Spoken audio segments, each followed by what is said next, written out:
네, 안녕하세요. 더하다TV 우리 구독자, 애청자 여러분들. 더하다 성형외과 대표원장 이종훈입니다. 자, 오늘 주제는 뭐죠? 늘 똑같은 시작이지만 주제 이미 알고 있는데 일단 물어봅시다. 뭐죠? 구축코. 제목을 딱 뽑자면 구축코, 니 탓, 내 탓, 이렇게 될 텐데. 다른 걸 다 제외하고, 보통 구축코가 생기는 원인 중에 가장 큰 원인이 보통은 이제 실리콘 때문이다, 이렇게 알고 계실 겁니다. 근데 그거 실리콘 때문이라는 거는 모든 현상이 일어나는 이 대부분에서 걔가 차지하는 비중이 높다는 것일 뿐이지, 구축코를 일으키는 원인을 나열해 보거나 하나하나 찾아서 이제 뜯어가 보면 굉장히 많은 원인들이 있을 수 있죠. 그래서 그걸 이제 의사 입장에서 바라보게 되면 어떻게 하면 피할 수 없는 일. 이제 환자 입장에서 보게 되면 의사가 실리콘을 썼기 때문에 구축코가 일어났다. 이런 이제 서로 간에 이해에 이제 상충이 생길 수가 있죠.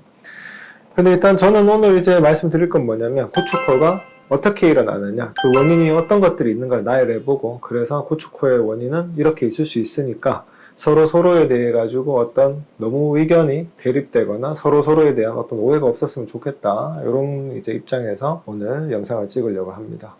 일단 구축코의 원인을 이제 우리가 조금 풀어서 이제 이야기를 하게 되면 이제 세 가지 정도로, 물론 더 많지만 딱 요약을 해볼 수가 있습니다. 처음에는 이제 재료의 문제, 실리콘으로 인해서 나타난다고 생각을 하기 때문에 실리콘에 관한 거. 두 번째는 의인성, 이제 사람에 의해서, 그러니까 의사에 의해서 일어나는 그 원인. 그 세 번째는 이제 내재된 요인, 환자 자체의 내재된 요인, 이렇게 세 가지를 말씀을 드리려고 합니다. 일단 첫 번째는 이제 재료 자체의 특성에 의해서 나타나는 것. 이제 실리콘 또는 이제 고어텍스, 인공으로 만든 물질 자체는 우리 몸으로 봐서는 외부에서 오는 이물질입니다. 그 이물질이 몸 안에 들어간다는 건 솔직히 우리 몸으로 봐서는 좀 괴로운 일일 수 있잖아요. 예를 들어서 우리가 먼지 같은 게 눈에 들어갔을 때 굉장히 좀 따갑고 괴롭잖아요, 그죠? 우리 몸은 아무래도 그 실리콘에 들어오는 거에 대해서 적게든 많게든 거부 반응이 있을 겁니다. 그래서 그 거부 반응에서 나타나는 결과 자체가 뭐냐면, 실리콘 주위를 아주 얇은 막으로 감싸서 몸하고 분리를 시켜버린다든지, 아니면 고어텍스 같은 경우는 유착 같은 게 일어나서 고어텍스가 몸에서 그 부위에만 착착 달라붙어 있는다든지 이런 현상으로 나타나게 되는데, 근데 아무래도 이제 사람에 따라서는 먼지가 들어오는 거에 대해서 되게 아파하는 사람이 있고 눈에 되게 덜 아파하는 사람이 있을 수 있잖아요. 마찬가지로 이제 외부 이물질이 몸 안에 삽입이 됐을 때 그 과정을 어느 정도 순하게 지나가는 사람이 있고 조금 강하게 지나가는 사람이 있을 수 있습니다. 그래서 강하게 지나간다는 건 어떤 거냐, 외부 이물질이 있으니까 계속 몸이 불편해하고 얘를 몸에서 좀 없었으면 좋겠다 싶어서 계속 공격을 하게 되고, 그런 과정들이 반복되면 될수록 우리 몸에 있는 세포들의 이름 자체는 어떨 땐 면역세포고 어떨 땐 염증세포고 그렇거든요, 같은 세포라도. 그러면 이제 면역 반응이나 염증 반응이나 이런 것 자체가 실리콘 주위에서 그 반응을 좀 격하게 일으키게 되면 아무래도 우리가 흔히 부르는 이제 염증이라는 게 일어나서 우리 몸은 이제 그 주변에 살들이 이제 조금 수축이 되고, 또는 살들에 이제 딱딱하게 흉터, 흉살 같은 게 많이 생기고, 그런 원인으로 해서 구축코가 생길 수 있겠죠. 일단 재료 자체가 구축코를 일으키는 가장 큰 원인은 맞습니다. 그래서 이거는 의사의 탓이냐 환자의 탓이냐 이렇게 이제 나누기는 좀 그렇죠. 그런데 아무래도 이제 모든 현상에는 80%의 이제 역할을 담당하는 애가 있으면 나머지 20%에도 누군가에는 그 원인이 있을 수 있잖아요. 이제 두 번째는 의인성입니다. 예를 들어 수술할 때 감염에 대해서 충분히 커버를 못했을 경우, 수술 초기에 많이 나타나게 되는데 수술하는 그 공간 자체를 좀 깨끗하게 하지 못했다거나, 아니면 수술하는 그 공간 자체가 감염이 됐다거나, 아니면 소독 자체를 좀 소홀히 했다거나, 그렇게 되면 수술하는 당시부터 감염의 위험성이 많이 올라가잖아요, 그죠?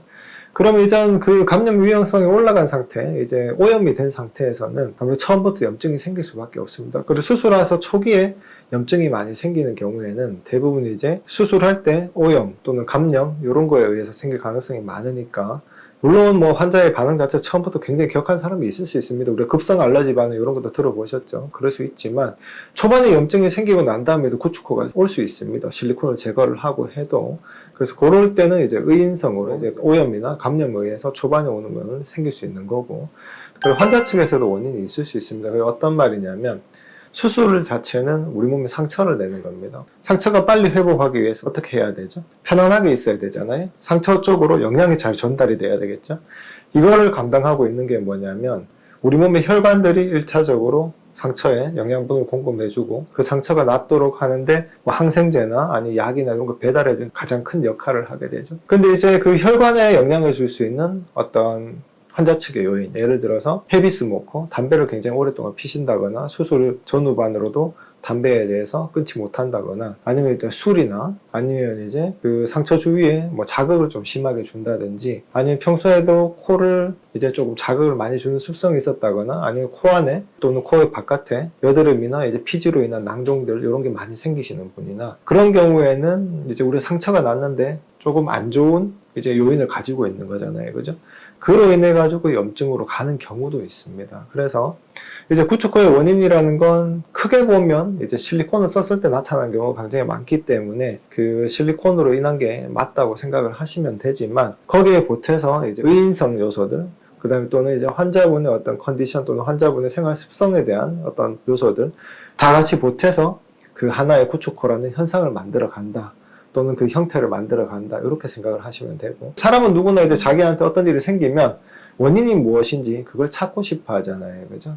아, 이게 구축코가 생겼는데, 아, 병원의 탓이냐, 아니면 환자의 탓이냐, 이런 걸 찾고 싶지만, 실제로는 원인은 여러 가지일 수가 있고, 여러 가지인 만큼 그 원인을 찾아서 그걸 해결하려고 시작을 하는 게 구축코를 해결하는 데 있어서 더 도움이 된다는 거. 그래서 결론은 니탄 네탑보다는 원인을 이제 찾아서 해결할 수 있는 자세한 상담.